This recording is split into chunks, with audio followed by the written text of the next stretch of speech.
ಸರ್ಕಾರವನ್ನು ತಂದು ಕೆಜಿಎಫ್ ತಾಲೂಕಲ್ಲಿ ಹಾಕಕ್ಕೆ ನಾವು ಯಾವತ್ತೂ ಬಿಡಲ್ಲ. ಇದು ಹಂತ ಹಂತವಾಗಿ ಏನೋ ಒಂದು ಕ್ರಾಂತಿಯುತವಾಗಿ ಒಂದು ಸುಧಾರಣವಾಗಿ ಮಾಡ್ಕೊಂಡು ಬಂದಿದ್ವಿ.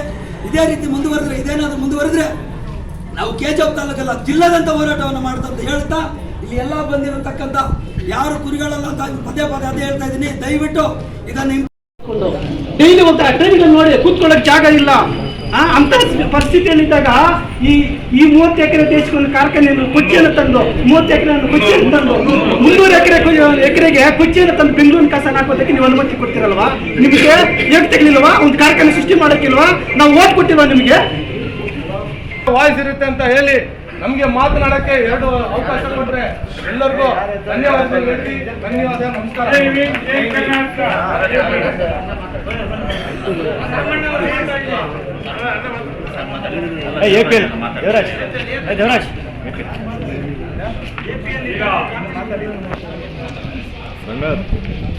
ಹೋರಾಟಕ್ಕೆ ಜೈ ಜೈ ಜೈ ಜೈ ಜೈ ಭೀಮ್, ಜೈ ಜೈ ಜೈ ಜೈ ಜೈ ಭೀಮ್, ಹೋರಾಟ ಹೋರಾಟ ಹೋರಾಟ ಹೋರಾಟ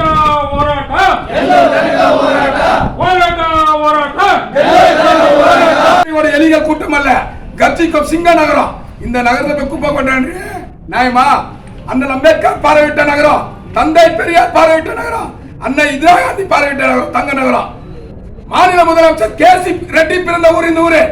இன்னைக்கு நாங்க இந்த பொருளாதார தலைமுறை வச்சு நாங்க இன்னைக்கு தொழிற்செயலெல்லாம் முடிட்டேன். ஒரு பக்கம் பிஜೆಪಿ முடிட்டேன், ಇನ್ನೊಂದು ಪಕ್ಕ ಬೆಂಬಲ ಉಳ್ಳೂರ್ಗಾರನಿಗೆ வேலை ಇಲ್ಲ. ಅವಾಗ ಈ ರೀತಿಯದು ನಿತ್ಯ ಈ ಥರದ ಜಾತ್ರೆಗಳಲ್ಲಿ ನಾನು ನಡೆದಿದ್ದೀನಿ ನಾನು.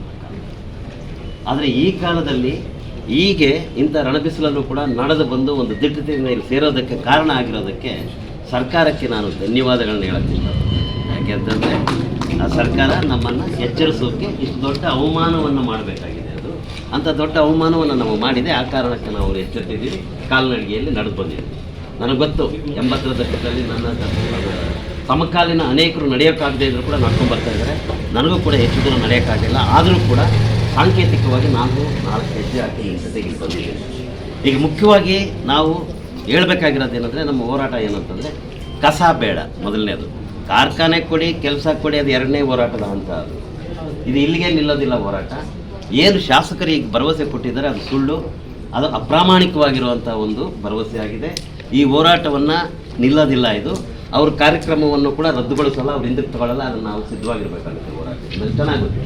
ಯಾಕೆಂತಂದರೆ ಈ ಸರ್ಕಾರದ ವರ್ಗ ಮತ್ತು ಜಾತಿಯ ಲಕ್ಷಣ ಏನು ಅಂತಂದರೆ, ನೀವು ಬೆಂಗಳೂರನ್ನು ಒಂದು ಕಾಮಧೇನು ಅಂದ್ಕೊಳ್ಳಿ, ಆ ಅಕ್ಕಪಕ್ಕ ಇರುವಂಥ ಕಲ್ಲಿನ ಮಕ್ಕಳು ಮತ್ತು ಮಣ್ಣಿನ ಮಕ್ಕಳು ಅದರಲ್ಲಿರುವಂಥ ಬಂಗಾರದ ಹಾಲನ್ನು, ಧನಿಕ ಹಾಲನ್ನು, ಕುಬೇರಿಕೆಯನ್ನು ಹೀರ್ಕೊಂಡಿದ್ದಾರೆ. ಅದು ಶಿವಕುಮಾರ್ ಆಗ್ಬೋದು, ಅಥವಾ ಕುಮಾರಣ್ಣ ಆಗ್ಬೋದು, ಅಶೋಕ್ ಆಗ್ಬೋದು, ಹೂಯವರ್ದ್ಯ ಸಂಪೂರ್ಣವಾಗಿ ಬೆಂಗಳೂರಿನ ಕಾಮಧೇನುವನ್ನು, ಕುಬೇರಿಕೆಯನ್ನು ಅಪಹರಿಸಿದ್ದಾರೆ, ದರೋಡೆ ಮಾಡಿದ್ದಾರೆ. ಈಗ ಕಾಮಧೇನು ಸತ್ತಿದೆ. ಆ ಸತ್ತ ಕಾಮಧೇನುವನ್ನು ತಗೊಂಬಂದು ನಮ್ಗೆ ಯಾಕ್ರೆ ಆಗ್ತೀರಿ ನೀವು? ಹಾಲು ಹಿಂಡ್ಕೊಂಡವ್ರು ನೀವು, ಧನಿಕನ ಬೇಕಾಗುತ್ತೆ. ಇದು ಇಲ್ಲಿಗೆ ನಿಲ್ಲುವುದಿಲ್ಲ ಈ ಹೋರಾಟ. ನಾವು ಅನೇಕ ಹೋರಾಟಗಳನ್ನ, ಈ ಥರದ ಹೋರಾಟ, ಪರಿಸರ ಹೋರಾಟಗಳನ್ನ ಗಮನಿಸಿದ್ದೀವಿ. ಸರ್ಕಾರ ಎಷ್ಟು ದುರಾಂಕಾರದಿಂದ ಕೂಡಿದೆ ಅಂತಂದರೆ, ಅದು ಜನರಿಗೆ ಬೇಡಿಕೆಗಳನ್ನು ಯಾವತ್ತೂ ಮನ್ನಿಸುವುದಿಲ್ಲ. ಆ ಕಾರಣಕ್ಕಾಗಿ ನಾವು ಭಾಳ ದೊಡ್ಡ ಹೋರಾಟಕ್ಕೆ ಸಿದ್ಧ ಆಗಬೇಕಾಗುತ್ತೆ. ಇದು ಇಲ್ಲಿಗೆ ನಿಲ್ಲುವ ಹೋರಾಟ ಅಲ್ಲ, ಜೊತೆಗೆ ಶಿಕ್ಷಣದ ಜೊತೆ ಸಾಗಬೇಕಾಗಿರೋಂಥ ಹೋರಾಟ. ಯಾಕೆಂದರೆ ಇವತ್ತು ಮಾಡರ್ನ್ ಮ್ಯಾನೇಜ್ಮೆಂಟಲ್ಲಿ ವೇಸ್ಟ್ ಮ್ಯಾನೇಜ್ಮೆಂಟ್ ಅನ್ನೋದು ಅತ್ಯಂತ ದೊಡ್ಡ ಏನು ಕಾನ್ಫ್ಲಿಕ್ಟ್ ಆಗಿರುವಂಥ ಝೋನ್ ಆಗಿದೆ ಕಲಿಕೆಗೆ.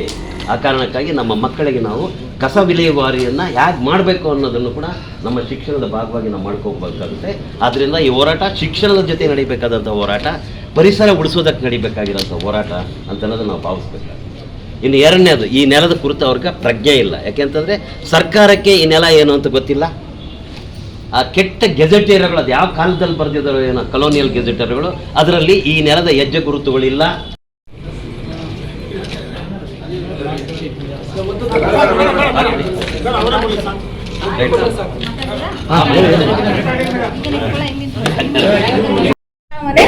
ರೈಟಿಂಗ್ ಅಲ್ಲೂ ಬಂದಿರಲಿಲ್ಲ. ಈಗ ಪ್ರಸ್ತಾವನೆ ಮೊದಲು ಏನೋ ಓಡಾಡ್ತು, ಎಷ್ಟು ದಿನ ನಿಮ್ಗೆ ಎಲ್ರಿಗೂ ಗೊತ್ತಿದೆ. ಈಗ ನಮ್ಮ ಏನು ಕೆಜಿಎಫ್ ತಾಲೂಕಿನಲ್ಲಿ ಈ BBMPಗೆ ಅಂತ, ಗಾರ್ಬೇಜ್ ಸಿಟಿಗೆ ಅಂತ ಏನು ಅಂತ ನೀವೆಲ್ಲ ಹೇಳ್ತಿರೋ, ಆ ಪ್ರಸ್ತಾವನೆ ಖಂಡಿತವಾಗ್ಲೂ ಇಲ್ಲ. ನೆಕ್ಸ್ಟ್ ಮುಂದಿನ ದಿನಗಳಲ್ಲಿ ಏನಾದ್ರೂ ಅವ್ರು ಇದ್ರ ಬಗ್ಗೆ ನಮ್ಮ ಗಮನಕ್ಕೆ ರೈಟಿಂಗ್ ಅಲ್ಲಿ ಕೊಟ್ರೆ ಖಂಡಿತವಾಗಲೂ ಫಸ್ಟ್ ನಾನು ಎಲ್ಲಾ ಗ್ರಾಮಸ್ಥರಾಗ್ಬೋದು ಎಲ್ಲಾ ಸಂಘ ಸಂಸ್ಥೆಗಳಾದ್ರೂ ಫಸ್ಟ್ ಅವ್ರ ಗಮನಕ್ಕೆ ಖಂಡಿತ ತರ್ತೇನೆ ಅಂತ ಇದನ್ನ ನಾನು ಮಾತು ಕೊಡ್ತೇನೆ. Thank you.